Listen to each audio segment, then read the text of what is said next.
Good morning and welcome to this Kickstart and Introduction session, the webinar in partnership with the 5% Club. I'm Jeremy Hay-Campbell from ManpowerGroup and very pleased to welcome everyone to this webinar. It comes at a really interesting and important time. Kickstart was launched last year by the Chancellor with an investment of £2 billion to help 250,000 young people really who are at risk of long-term unemployment. And the scheme, whilst it started late last year, is really starting to kick off and get going this year. That's why we thought it was really important and a great opportunity as we start 2021 to bring together some people and have an opportunity to discuss what Kickstart is and how it works. Over the next hour, we're pleased to be joined by a couple of speakers. There's a great opportunity for you yourselves to be able to ask some questions to us speakers. In the top right of your screen, you'll find a Q&A box, and feel free to ask some questions as we go through on that. I mentioned that this is in partnership with the 5% Club, and I'm not sure how many of you know about the 5% Club, but they're a great body and an organisation that we as ManpowerGroup have supported since the early days of its introduction. And on that subject, I'd be really grateful and pleased that Jill Cronin from the 5% Club is joining us today. Jill, it'd be great to hear from you just as a brief overview of what the 5% Club is and what you're doing and the importance of your role for young people in the world of training, please. Great, thanks, Jeremy. We're delighted to be joining with Manpower on this event. As the screen says, we were founded in 2013 by Leo Quinn, Group Chief Executive of Balfour Beatty, who noticed a very high youth unemployment at that point and also lack of skills in the marketplace, which clearly resonates very much today as well.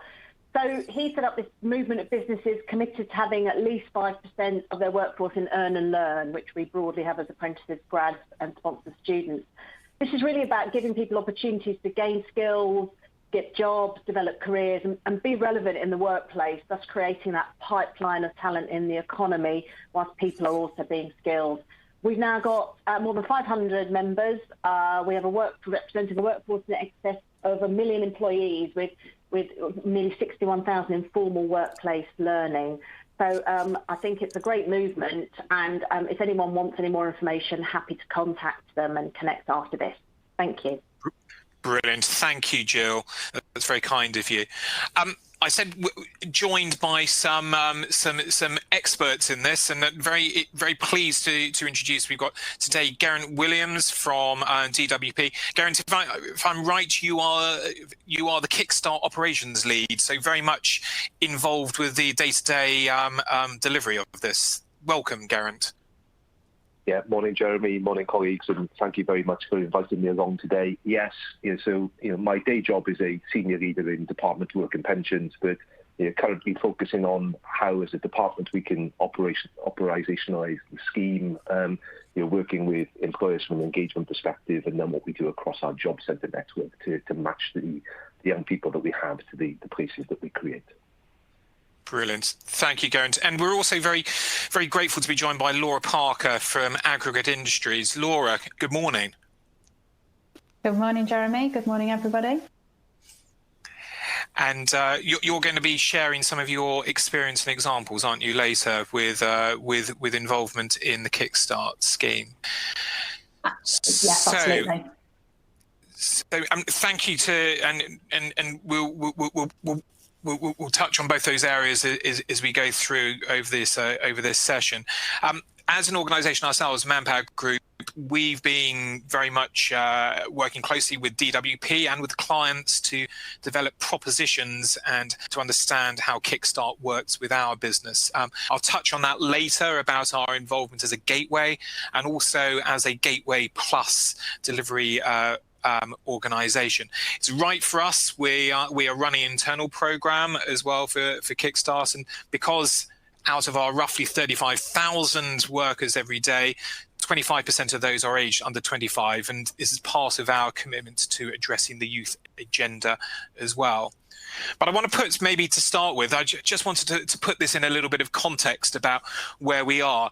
You would probably have seen yesterday some of the unemployment figures coming out. That was showing that unemployment is now at 5%, and we are at a 4 or 5 year high in the national unemployment figures. But underneath that, when we look at what's happening to youth, we can see that they're facing a much more difficult situation, and it's been acknowledged that young people are really starting to face the brunt of what's been brought about by the COVID crisis, and that is really resulting in an unemployment rate now at 14.5%, so markedly above what the UK average is, and we're seeing unemployment itself rising further.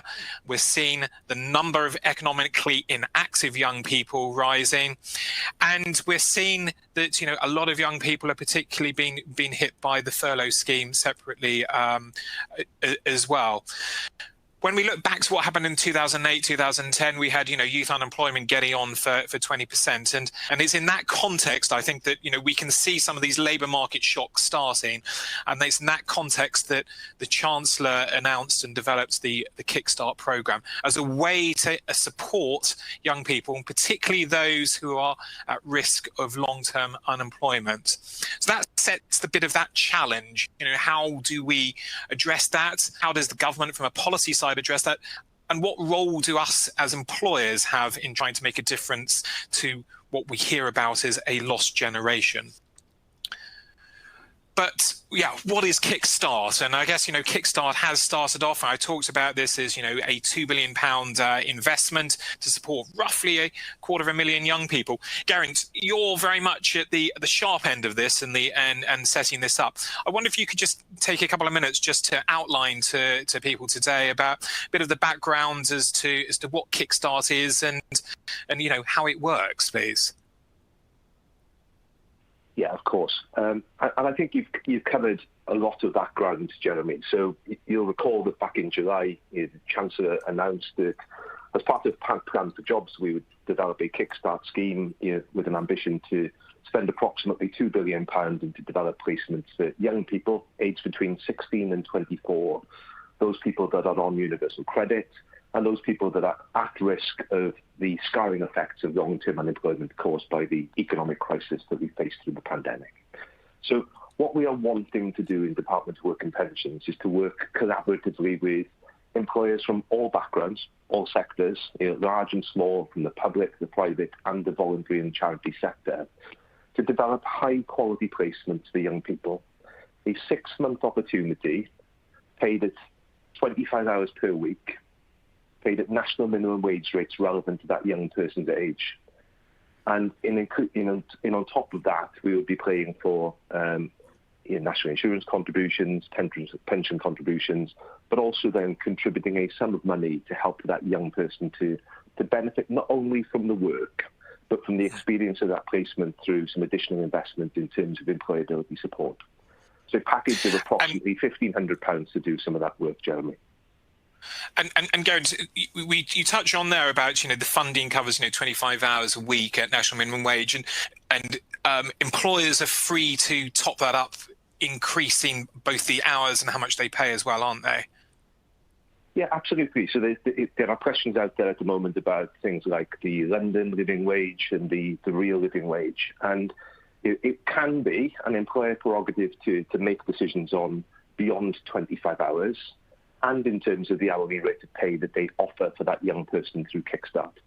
The key for me, I guess, is that what we're trying to do in terms of generating for placements is to make sure that these jobs are truly additional, that they are not displacing for real work. They are not replacing for previously redundancy type scenarios and situations. So it's not distorting what we see in terms of the wider economy, but truly adding value in that space. Fantastic. And I think you touch on some of those points there about that key criteria, and that it's particularly a new job. And there is a system, isn't there, for DWP to assess and look at those roles and make sure that they comply with that criteria. Are there any other key criteria that people need to consider about it? If I recall that a young person can only really attend one 6-month work placement during the program, during the life of the Kickstart program to the end of this year, for example. Yeah, that's right. So in essence, what we've got, this is an employer choice program. So what we hope to do is to attract employers, have them to bid directly or indirectly through a gateway, and I'm sure we'll talk about the role of a gateway in a second.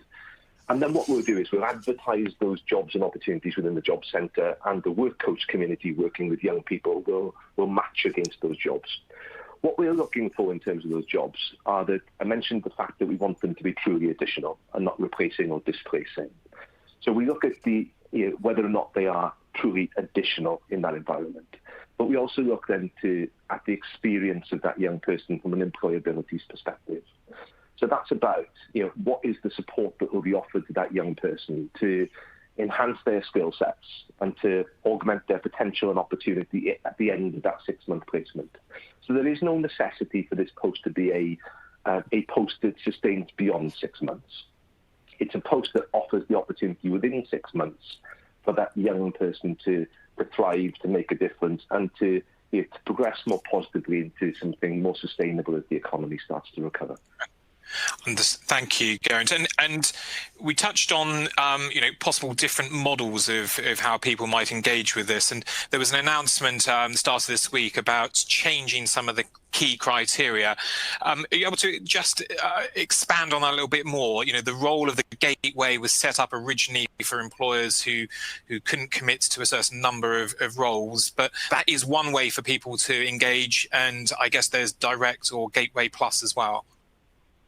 Yeah, so I think the simplest way to describe this, so this week's announcement did a couple of things. If I just talk you through what we have now in comparison to what we had before, I think that's probably the easiest way to describe this. So what we have now, as of Monday's announcement, and will take effect from the 3rd of February, is that we are now encouraging for employers to come forward directly where they are able to display both those additionality requirements and the employability support for young people. Whereas, in the past period, for employers that couldn't offer 30 or more jobs, 30 being the floor limit, we were asking for employers to engage with a gateway organisation who would pull together interest from a wider employer community and bid on behalf of that employer community. And those gateways then were doing a number of things for Department for Work and Pensions. One, they were gathering interest from smaller organisations bidding for smaller numbers of placements. But they were also then looking to shape up and offer some of that employability support that perhaps was more easily delivered through a coordinated organisation as opposed to through individual employers. What we have from the 3rd of February is that employers who can prove additionality, who can articulate the employability requirements of the programme, they can come forward by themselves. But we are clear that what we want to do is to make sure that for those that can't, that they should benefit from a gateway. So a gateway is an organisation who will continue to act on behalf of business of any shape and size, with any potential supply into Kickstart in terms of opportunities for jobs. And then through collaboration in partnership, and through bidding together, that gateway can support the quality of the employer offer that they're providing. And then beyond that still, what we also then have is a Gateway Plus, which would have been previously referred to under Gateway Direct. And Gateway Plus is where the gateway organisation will take on the responsibility of the employment. So if you think about it like an agency model, a Gateway Plus organisation would employ the young person, and they would outsource the labour of that young person to a host employer, but they would also hold the responsibility on delivering the employability support for young people. And that might be really, really useful for some employers, so some that are constrained by headcount, or some that are having difficulty in terms of overcoming the Cabinet Office spotlight tool checks with the department, particularly those people who are sole traders, those people who are relatively new in trading. I think the Gateway Plus route is a really positive route to allow for all employers from all shapes and sizes to participate in the scheme. Thank you, Geraint. And there's a lot there, and I do encourage people as we go through. You do feel free to ask your questions. This presentation will be available offline afterwards with a recording as well. But thank you, Geraint, for that very comprehensive overview of how that looks. I suppose, for us as an organisation, ManpowerGroup, we take our responsibilities as a good employer very seriously, and we have a programme Doing Well by Doing Good in particular. Geraint, it is, again, I think, the types of organisations who might get involved with Kickstart, it's open to every organisation, not in Northern Ireland, if I recall correctly, but there are going to be certain organisations will get involved for different reasons. Are you seeing any trends at the moment about why organisations might be getting involved with this in particular? Not really, Jeremy. So I think the first thing that we're trying to achieve is good geographical coverage. Yeah, we have demand from young people across the UK, and therefore our engagement approach is that we wish to create opportunities in the four corners of the UK. We're also, I guess, seeing lots of different organisations from a variety of sectors coming forward. And at this point, what we've not done is look at that strategically in terms of the potential for where the growth environments are seen to be in the future. We do think that will be something that we will look to evolve into in the coming months. I do think that we will look to challenge ourselves internally around whether or not we can generate jobs in green sectors and technology sectors and other growth environments. But what we also want to do is to make sure that we sort of match the supply of positions with the demands of young people and the skill sets of young people. So what we don't do is to overinflate the potential with employers who are then saying, we want somebody with this specialism, because there will be a small number of people with specialisms. There will be a small number of graduates within the wider pot of young people that will benefit from the Kickstart scheme. But I think if we take this back to its early principles, this is about supporting young people who are failing to compete in the current labour market. I just wanted to re-emphasise, Jeremy, this thing about it has to be a new job. Now, what I'm saying in terms of new job, because I think this is quite easily confused, is that a new job doesn't mean a job that needs a name that didn't previously exist. Right?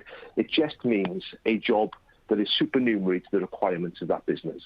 So in essence, if I give you the example of a restaurant that recruits 10 people into their front of house as part of their normal business model, then at the point of where they engage with Kickstart and they are saying, well, we'll take on an 11th and a 12th person and we will use those people in the same way that we are the other 10, and we will enhance the offer that we provide to people who come and eat in our restaurants, then that is truly additional in terms of what we're delivering. At the point of where that restaurant, through attrition, reduces from their 10 in their front of house to 8, and wish to get back to 10, then they should not use Kickstart for that purpose. Okay. Yeah? Because they should do their normal recruitment practice. So I don't want colleagues to maybe get too hung up on that these jobs need to be new and nuanced. They definitely don't have to be. They just have to be in addition to the flight path that organisation is currently working on by way of their recruitment practices. Okay. Yeah, that makes sense. Thank you, Geraint. I mean, I think from some of our planning and conversations with clients as well, it's those organisations, this works, and Laura's going to touch on this in a minute. It's those organisations that have got a training or apprenticeship plan. This is quite a good way as almost a try before you buy model to introduce young people into an organisation. Organisations benefit from so much. I recall, I used to have a couple of apprentices working for me, and they brought different thinking to the ways in which we were working as well. Plus, as an organisation, it is it's the right thing to be doing, to be helping make a difference to address these issues of youth unemployment from a CSR perspective in particular. We touched briefly at the start about the importance of employability support and having that wraparound care and that wraparound support. That's quite crucial to this, isn't it, Garrington? And that must be delivered as part of the role. And when somebody's making an application for this, it's a key area that DWP looks to make sure that some of those basic work skills and the support and career plannings are in place. Is there guidance as to what this must cover in terms of employability training? There's an outline framework to the expectations, certainly, and that's shared on the gov.uk platform. So obviously all of the basics you've just talked about in terms of developing an ethic, I suppose, in terms of work, timekeeping, presentation, all of those things are definitely applicable. What we're not saying is that that this needs to be so significant that it becomes a learning routeway that is similar to an apprenticeship or traineeship. We do think that apprenticeships and traineeships, for those that that should benefit from those first and foremost, well, work coaches will refer to those first. But we also see, Jeremy, I think, as you just started to allude to, there is this potential to create a pipeline, I think, to those more formal learning practices. Yeah. So I think if employers were to get this right, and we're looking to sort of recruit apprenticeships in the future, then there is a potential to try before you buy is a bit of a crude phrase, but it is that, isn't it, for young people? So it's about working with them for 6 months, developing their confidence and their competence. So we're not going to be prescriptive there in terms of saying these are the things you need to do and only these things. We see some brilliant examples coming through an application from a range of organisations offering a range of different experiences. The key for me, I think, is about connecting. So making sure that young person feels part of that organisation, not just an add-on to that organisation, that they're invested in the same way that every other employee would be invested in. And then through that £1,500 of either physical learning or infrastructure by way of intervention, that they are added to in terms of their capability and confidence through the conversations, the leadership, the mentorship and the coaching that is offered through those organisations. So I think the key for me is about the more we can do for young people, the better. Yes, employers will benefit from the efforts and the outputs of young people. But what we want to stress that whilst we will develop, I guess, an economic stimulus in terms of young people entering the workplace, what we really want to see through this is young people thriving first and foremost. So that's the key, I think, in terms of the ambitions of the scheme. Okay. That makes sense. Yeah, and I hear what you say. Certainly for us, we've spent a lot of time about developing an employability package that works and that training, but also is that support. And we know that you need to, our experience of working with young people previously through either internships, school placement schemes, apprenticeships, young people can come with certain barriers and we need to be able to help them out. And that's why within our own model that we've done in Manpower Group is to be able to actually say we've got in-life support that is run either remotely out of one of our shared service centres in Newcastle, or where we've got a full HR team on the ground with the clients. Then we look to staff and support in that way. But I agree with you, and I'm hearing from other people about how important this employability support package is. Thank you, Garen. And really, this brings us over to Laura. Laura, you're very much early days of this, and Garen's outlined how some of this looks, and some of there aren't that many Kickstart schemes live yet. There's a lot in the pipeline. We're talking about 120,000 going to be potentially coming through quite soon. But you've really gone live with this. Perhaps you can share some of the background to how you've done it and your experience so far, Laura. Absolutely. Let me just move on a slide. Yeah, so as Jeremy said, here today really just to share our experiences and tips. And I appreciate, everybody that's on the call will be at a completely different stage of their Kickstart journey. I think first things first, I'm just going to set the scene about Aggregate Industries, the company that I work for. So we are classified as a large employer.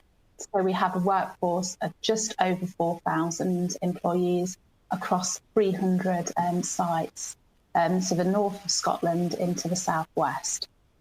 We are classified as the construction building supplies sector. Now, I'm sure some of you have absolutely no idea what that means. So Think of, quarries, asphalt plants, cement plants, concrete products, and even the highways work, so the laying of the asphalt on the highways. Each year, we heavily invest in our apprenticeship and graduate programs. So on average, we'd be looking to sort of like 40 to sort of 50 new entrants into our early careers programs. We're very proud of the success that we have within these schemes. And I think more importantly, very proud of how many of those on the early careers programs actually stay with us once they've completed the schemes. So when the government announced Plan for Jobs, and specifically the Kickstart scheme, we were really, really excited about that. For us to give young people that are unemployed the opportunity to join our organisation and to hopefully gain a career with us was just absolutely brilliant, and really supported our aspiration of expanding our entry routes to those apprenticeships and graduate programmes. So as Jeremy said, we are fairly new into our journey. So we applied to be a Kickstart employer in October last year. The application process for us was really swift. So just after 2.5 weeks, we received approval. And we have applied for 39 positions. And that's across our sort of technical, operational and commercial areas. Now, we did and are going to be topping up to 37.5 hours a week. That was important for us because we wanted and we hope that these individual Kickstarts will transition into one of our early careers programs. So we really wanted to mirror what they would be doing hopefully in September. And I think important to note, Geraint said, the development program and that enhancement employability program is really, really vital in the application. So as part of our application process, we put an awful lot of detail in around what our capability enhancement program will look like. We intend to use that additional funding to fund our program. So that is there for the development program.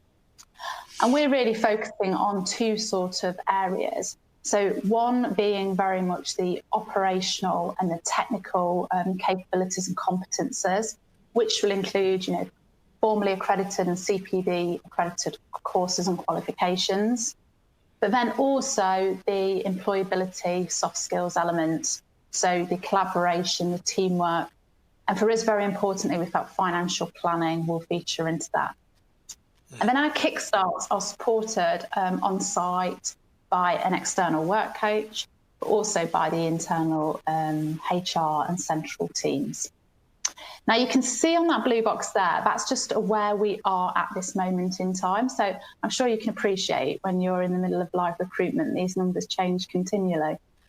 But 39 job roles. To date, we've had 124 applications. So we have actually made 8 offers and 4 of those have started. So we've got quite a lot of interviews going on this week and next week. So we are obviously hoping that number increases quite a bit in the coming days. We're confident that we will certainly have more Kickstarts joining us. So what would I advise to you? I've looked at, say, the attendees on this webinar, and I'm sure some of the experiences and tips that I'm going to talk about will not apply to you. And I certainly think it's important to remember, we are Aggregate Industries in a slightly hidden sector. So people, particularly young people, aren't naturally searching to be asphalt plant operatives and cement plant operatives. They don't necessarily know what those jobs are. So as I say, some of the things I mentioned may not be applicable to you. But I think really for us, the top 3 tips would be, it's absolutely crucial that the business is educated in the expectations around the Kickstart scheme. So making it very clear, we're looking at this as a pre-apprenticeship and a pre-graduate programme. So these are individuals potentially that are coming to us having not worked for 2 years, having never worked. So we spent a lot of time with our managers virtually, outlining what they can expect from the Kickstart scheme. I think the second thing is really about being agile and adapting to the situation. Being a large employer, we have a lot of processes. I'm sure most of you do, but we've needed to adapt quite quickly in situations. Our adverts, they were too long, they were too complex. They needed to be much shorter, more concise. They needed to be to the point. So we ended up rewriting our adverts. We also ended up opening the entry requirements slightly. So in some of our roles, I think the entry requirements were too strict, and that was putting off people applying for our positions. The advertising period as well. So we've advertised so far for 8 weeks. And obviously you can see from the numbers, we're not quite where we'd like to be. So absolutely factor in that you may need to do that for a longer period of time. And one of the things we did, which certainly worked for us because of our remote locations, was mapping vacancies to local DWP centres and speaking with work coaches to say, look, this is us, this is our sector, these are the amazing opportunities that we've got, for them to then inform their customers. And then our last tip would really be around that onboarding and engagement. We feel sort of like onboarding is always a big thing when you're looking at your early career programs, certainly. But in the current sort of climate in the COVID world, we've had to do an awful lot of sort of reassurance with our young people and potentially their parents as well, in really sort of providing that information around how our sites are sort of COVID secure and that information. So that's been something I would certainly say factor into your onboarding. So, I mean, that's it for me, really. Whilst we're not where we need to be, we're very excited about the Kickstart scheme. We can certainly, see this being a really positive route for individuals joining us. Laura, thank you so much for taking time to share some of those insights. It does strike me as that, that as you say, that educating the internal audience and managing stakeholder expectations is so crucial. And I really picked up on what you said there about adverts needing to be clear and precise, because how we look at it is that you are advertising for a role, and it's a bit of a competition, isn't it? Because a work coach will work with a universal credit claimant or a customer and say, actually, there are 3 different opportunities here. It's up to that individual to apply for that one. So you kind of need to educate potentially the work coaches as well themselves, and then get that sell right to the young person. Which feels so important to deliver that. This might be some way away. Is your intention to move these people on to your training and apprenticeship programs after the 6 months? That is the plan, yes. Yes, that's what we're hoping to be able to do. Okay, and I think just to reassure to people also that there's no requirement for an employer to offer a training or employment opportunity after this. That ideally this might happen, but at the end of the day, a young person entering into a program such as a Kickstart program will gain from that work experience, gain from being in a workplace, gain from the transferable skills that they gain from the employability program. So it prepares them a lot more.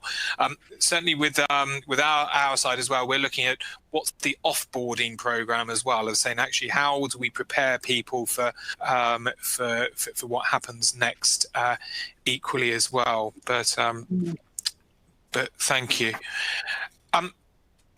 We talked earlier just about, there are a couple of different models. And just to explain about where we fit into the market, we've developed 2 propositions. One is where we act as a gateway, and secondly, where we act as a gateway plus. And just to see a couple of questions have come in about, describing about how, for example, the gateway model works. And the gateway is really there to manage on behalf of that employer, and is to take that job role and understand what it is and whether that role is going to be compliant with the DWP rules, and is to then take that and manage the application process. So it's about integrating with the DWP portal to make sure that those roles are uploaded and are presented correctly, and to secure that approval from DWP. We touched on earlier, and Laura made that point, and I reiterate it as well. It's about that job promotion guidance. It's about getting the wording right of that, because we believe it's really important that you've got a great opportunity and one opportunity to sell yourselves to via the work coaches who are going to be promoting these roles. And to stress, and I see a couple of questions came in on this as well, that the access to talent through this is only through DWP. It's up to DWP to do the matching and provide and promote those opportunities to young people. If we know somebody within our own environment, our own network, who we believe would be great for this role, well, actually, what you need to do is, we can't appoint that person. They've got to be through Job Centre Plus, and Job Centre Plus is managing that process. And I think, as Geraint stressed at the start, it's particularly aimed at those people who are at risk of long-term unemployment. So those people who might be more approaching the 6-month mark within of being out of work, who particularly need that support. Within our own gateway model, it's important that people have that employability training support, that wraparound piece. We develop that, and we make that available to employers, and anyone who is going to be having their own Kickstart program must have something suitable in that place. So that gateway model for us is about liaising with the employers, taking the information, managing the application, but it's up to the employer at the end of the day to make the hiring decision as appropriate.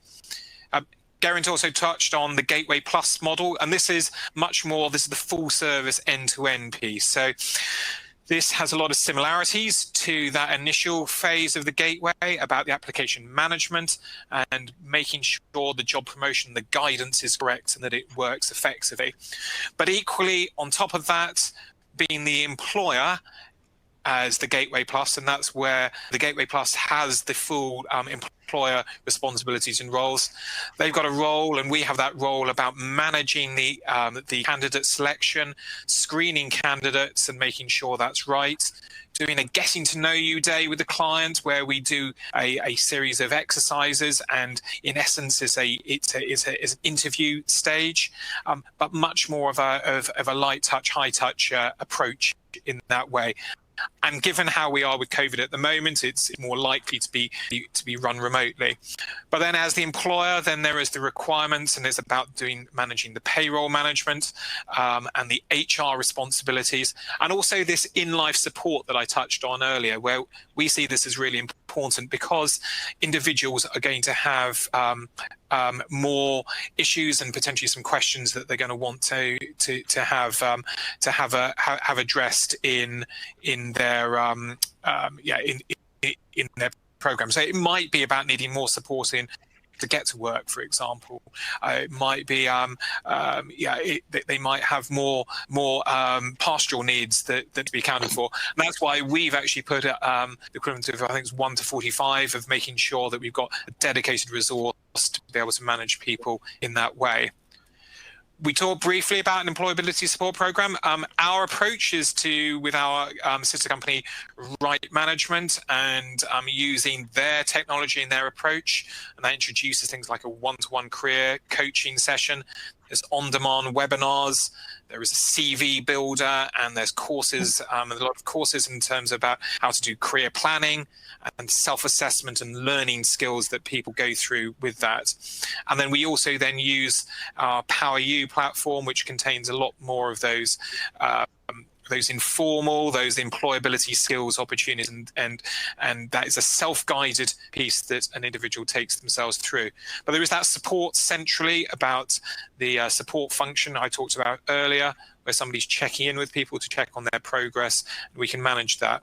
But at the heart of it also, it is very much an approach. It's a three-way approach between the young person, that participant, the employer themselves, the line managers, got a big role, and under Gateway Plus, it's also the Gateway Plus organisation to make sure that that support function is in place.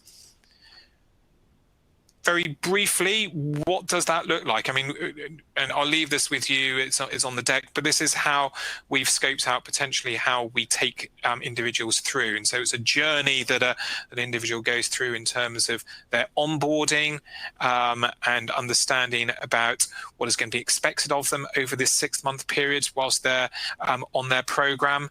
And then it also goes through about some of those soft skills and helps them to develop those. At the start, it's about understanding about how to learn and learnability assessment and learning skills and personal organisation. And then it takes people through on a journey as they go through their placement.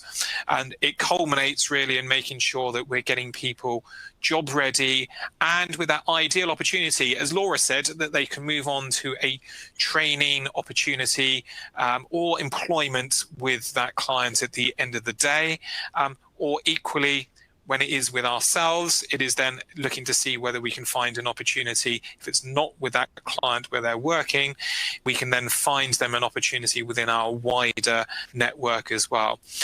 So it is about getting those skills, helping prepare people for what the world of work will look like as we go through. That's a brief overview of what that looks like from our side.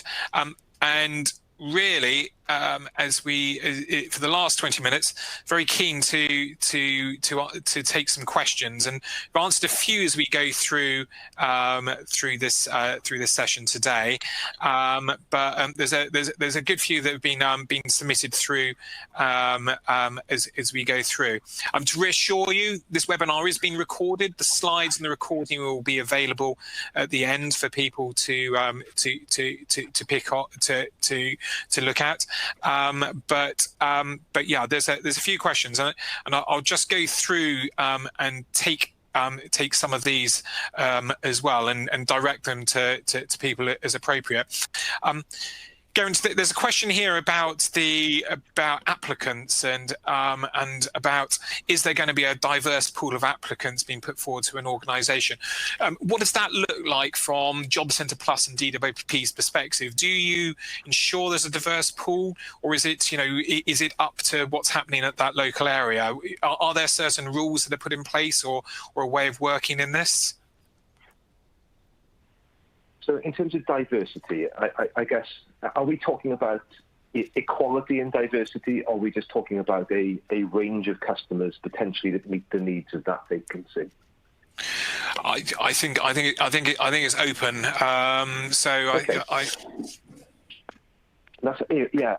think that, the key here, Jeremy, is that at the point of where we have a legitimate vacancy that meets all of the normal legislative requirements of a vacancy, that will be advertised in a geography, and in some circumstances, more regionally, or in some circumstances nationally, where that vacancy is working from home. And what will then happen is, based on the quality of that vacancy and the knockout factors that are described within in terms of the suitability and eligibility of young people, then the work coaches will be working their caseloads, of which we have a quite significant number of young people who fall into this eligibility category. And then based on the number that employer would wish to see, we will then make introductions for those young people, who will then turn a referral to an application. And what I hope to do is to be able to allow for every employer to see at least 5 or 8 people that are suitably qualified, experienced, and looking for the type of job that's being advertised by that employer. So in terms of, I guess, the diversity in that, the diversity will be the fact that there will be a sufficiency in young people to bid and to compete for that vacancy, whether or not they come from diverse backgrounds, whether or not they're from a black and ethnic minority background, whether they're from a care leaver setting, whether or not they have a disability, and some of that will not be differentiated in terms of the competition, because this is about employment law and competing for jobs in the real world. Okay. Thank you. Thank you for that, Geraint. Also, there was a question here, more at Laura. Laura, how have aggregate industries resourced, the additional work that you've needed for your L&D HR teams for the check-ins that are done? I guess that support, is it added as just an extra part of somebody's role, or how are you measuring what's needed for that? So I suppose it ultimately will become it's an additional part of the existing workforce's role. What I would say is the central check-ins will probably be held virtually because of obviously the nature of having the number of sites that we do. So as you know, virtual check-ins tend to be much quicker as well. But a lot of our check-ins are being supported by an external work coach. So we have, as part of that £1,500, we are paying an external party to support us with some of those remote check-ins that we're carrying out. But ultimately, it falls part of the early careers team's roles here. Okay. Excellent. Thank you. Geraint, there's a question here, and I think I know the answer, but I'll just turn to you equally for this, about the incentive payments that are made. When are they paid to the employer, is one question. We're talking about that £1,500. And also, what happens if a Kickstarter starts a program, but we've started to invest in that training, but that person drops out? Does that £1,500 have to be refunded or refunded to DWP? What's the expectations program? Okay, so the £1,500, obviously we're talking about an employer model here. So what we have is, for every young person who starts on placement, on the first day that they start in placement, it will trigger a payment of £1,500. So that's on day one, usually paid by about day 10. And that is there to support that sort of early infrastructure and then the employability journey. What will then happen is we will then pay wages in arrears, tracking the RTI feed. So probably paying the first wage set to the employer at about week 6 and every month thereafter for the period of 6 months. And that will then include that 25 hours at NMW rates, with national insurance contributions and TPR type pension costs. Okay. If a young person was to fail in placement, obviously what we're trying to do is to avoid for that in all circumstances, and that's about the quality of the match. That's about taking time to introduce, and about making sure that both the young person and the employer are cognizant of the decision that's being taken. But inevitably, attrition happens, doesn't it? And in those circumstances, we would want to be very supportive of both the employer and the young person. So, with the exception of where there is something untoward in that space, we will look to encourage that young person back to benefit, and we will look at other opportunities that are relevant for that young person. And equally, we'll be working continually with that employer about the potential to take the next person that's relevant to the same job, either because of its proximity to a second choice candidate status or by way of re-advertising based on the bid that's been agreed. Now, in terms of the £1,500, that is not repayable, Jeremy. So we'd expect for a second person to start in the same post, we would pay £1,500 again. We would start to critically question that, I guess, at the point of where we see it happen from the third time, because then we'd want to wonder whether or not there was something more systemic there in practice. The general rule of thumb is we would not look to reclaw that £1,500. And there's clear guidance in the grant agreement provided to both the gateway and to the employer in terms of the use of that £1,500. The potential to be able to evidence for some of that stuff. But what we're not looking to do is to reconcile it pound for pound in comparison to the effort and expenditure for that young person. And to also, just to clarify, the question's been in on this about how salary, you talked about salary coming through the RTI system. If you're using a gateway organisation, that salary will be paid from DWP to the gateway organisation, and it's the gateway organisation's responsibility to then move that money through to the employer. And the gateway organisation also has the same responsibility to be able to move the money, the employer incentive money, down to the employer as well. I hope that makes sense. Geraint, correct me if I've got any of that wrong. That's my understanding. You're absolutely right. So this isn't about actuals and for use, but it's about, I suppose, supporting cash flow. So the business will be responsible for paying the young person, and I will be paying in retrospect. Yeah, and if a gateway is not acting as the employer in the Gateway Plus sense, but acting as a normal gateway, then yes, what that gateway would do would be to be paid by DWP and then to pay on to the employer based on the salaries that employer is paying. As far as the £1,500 is concerned, Jeremy, that is, I think, a little more complex, right? Just in so much that, so set aside the Gateway Plus model, because obviously the employer there would be the Gateway Plus organisation. But in terms of the gateway model, what we've seen happen is a number of different approaches play out. So some gateways are just paying on the £1,500, and because of the size and scale of the organisation they've bid on behalf of, they pay that money on. The employer uses that £1,500 themselves with that young person. In other circumstances, the gateway is retaining all of that £1,500, which has been previously agreed between the employer and the gateway is delivering the employability support on behalf of that employer, working collaboratively with them, supporting the young person. And what we also have is a bit of a hybrid approach to that, where some employers are saying, well, we will do some of this for ourselves, but equally we would like your support for these bits. And that bit is a contractual relationship between the gateway and the employer in terms of how that £1,500 is then split proportionately in comparison to the offer on the table. Okay, that makes sense, Geraint. Thank you. We've had a question here about how Kickstart might work for micro businesses, for example. Are there restrictions or controls on how a scheme might work for a micro business or a sole trader, or even for maybe an organisation that's a recent startup? Are there rules and guidance in this that you might be able to share, Geraint?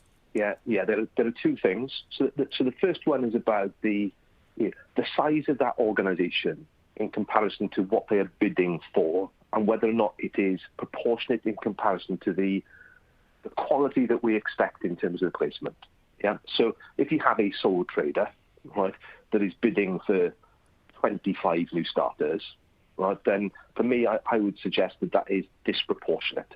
Yeah. So we would be looking critically at not so much an absolute ratio, because ratios are difficult to define in a micro business sense, but obviously they are easier to define in a bigger business sense. But what we'd be looking for is, within that additionality and employability question framework, we'd be looking for, talk to us about how you're going to deliver this for that young person if you are the only person or one of a small number of people within a business. And we'd be looking for making sure that is scalable in terms of its delivery of quality. The second bit, which is the bit about, well, does a gateway and a Gateway Plus organisation play quite a significant role here? I think the answer is yes.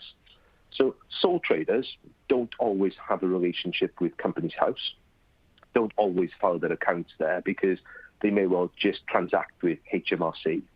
Now, in those circumstances, the check that we are doing using the Cabinet Office Spotlight tool, if those organisations were to apply directly and for themselves by themselves, the general rule of thumb is they would be rejected by that Spotlight tool. And likewise, for where there is a insufficiency in terms of trading history, right, and in some circumstances for a variety of other reasons that you can all have a look at gov.uk that will describe that end to end. And for me, what I'd encourage the small businesses to do is to look online at that, to, I guess, self-reflect on the type of framework that we are comparing and contrasting against, and decide whether or not it is best to apply directly or to apply through a gateway organisation, or in some circumstances, preferably a Gateway Plus organisation. Because I would suggest that sole traders without any type of Companies House account, looking to bid directly as an employer based on the changes from next week, or through a gateway, will fail to proceed because of the Spotlight check. And I would suggest in most circumstances, those organisations should be encouraged to work with a Gateway Plus organisation, who will then deliver the same output, because it will be about having a young person working with you it will just be somebody else taking responsibility for the employment of that young person and working with you to collaborate in terms of the employability support that's wrapped around that young person. Thank you. I think it does re-emphasise as we go through this that there's a lot of detail in this, and that information about Kickstart can all be found under the DWP.gov website. There's a useful video on there and some other resources, and including examples of what a grant agreement might look like. So I think after this as well, if people have got further questions, feel free to reach out to those of us or to ManpowerGroup as well. We'd be very happy to try and answer those. But equally, there are videos and other toolkits, etc., available online. Jeremy, it's worth saying that I also now have a team of about 200 people working across the Job Centre network. So in every Job Centre Plus geographical district, there is a specialist leader responsible for Kickstart with 5 executive officers who work that individual. And they have, I guess, the same degree of knowledge that I have in this regard. So wherever you are in the UK, and again, on gov.uk, there is orientation to your local points of contact. But if you have specific questions about you, then you can go through those channels and get a consistent answer from one of a team of now 100 or so people who are working across the network to support that. Thank you, Garrett. Laura, a couple of questions for you, if I might just turn to you. Just in what your experience so far, have you seen a difference in the standard of applications coming through? Is it all from one Job Centre Plus location, for example, or are you working with different locations, and are you seeing a difference in the number of applications and the quality of those? And secondly, I think you talked about it, and I referenced it as well, that the importance about getting that short, brief, eye-catching advert. Do you have an example that we might be able to share with people, possibly after today as well? Okay, so the first part of the question, we have probably engaged with about 18 different job centres because of the locations of where our vacancies are. I would say we've had a diverse range of applications. Certainly, everyone's come from completely different background situations. We've had some graduates, ex-graduates. We've had those that have been unemployed for quite a while. So that has been very, very positive. And I don't see the issue. I'll speak to the talent team and see if we can get a copy of one of our most distinct adverts to share with you. Fantastic, thank you. And also on this, this may be a bit more of an open-ended question. I suppose that if you find any talent coming through Kickstart and you think actually they're better placed for our apprenticeship scheme, my conversations with Garrett and team are saying, well, actually, look, if you can place somebody into a permanent role or directly into something else where we feel is applicable, that's great. You've talked about this as a way in which we use it's a pre-apprenticeship program, and so far, I guess you're really just taking people through into Kickstart and then move them onto that. It's not that you've seen anyone and taken them straight into direct employment or into an apprenticeship. No, not at the moment. I mean, the 4 that have started have, as you've just said, only just started with us. We have discussed with them, and we were very open with them from the start that we are looking to hopefully offer them an apprenticeship or a position on our graduate scheme. And as we said at the start, it's a 6-month job interview. It's a chance for them to see how we work as an operation, but, to make sure it's obviously suited to them. But as we get sort of, I would suspect, into sort of months 3 and months 4 of the programme, that's when we'll have those conversations around the different opportunities. But it might be that actually they don't want an apprenticeship or a graduate position, and we have a full-time role for them. So who knows? But these are additional heads, and we are planning at this moment in time to offer jobs once their Kickstart programme is completed. Brilliant, thank you. And there's a question here about about how long the program lasts, and to reassure people, at the moment that the Kickstart program runs until the end of December. That's the last point that an individual can start on a program. So we might see people staying on program until June 2022 it will be. It kicked off last year, and it will be going till next year. Geraint, I did see a rumor in the press on Monday that Kickstart may be extended into 2022, but as we've not discussed that, I assume that is purely just a discussion in the background of speculation by the media or others equally.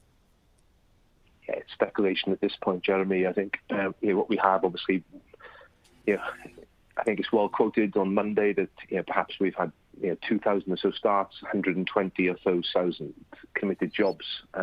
We know it's exceptionally difficult in the current climate to start all of those job offers at the same time. So there is speculation in terms of its extension beyond December, but at this point there is no change to the current programme timescale. Okay, brilliant. Thank you. And I realise that we are now actually fast approaching the hour.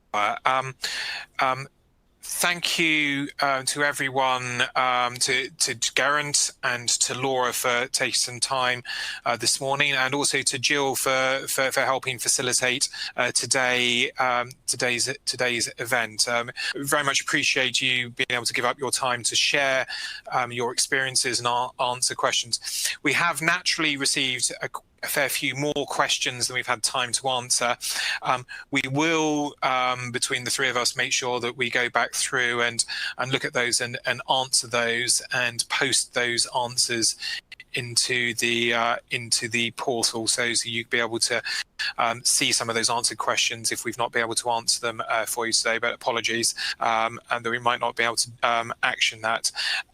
Do let us know, give us some feedback as to whether you found today useful. If it would be of interest, I'm sure that we might be able to ask Geraint or one of his colleagues to come along and answer some more questions in the future.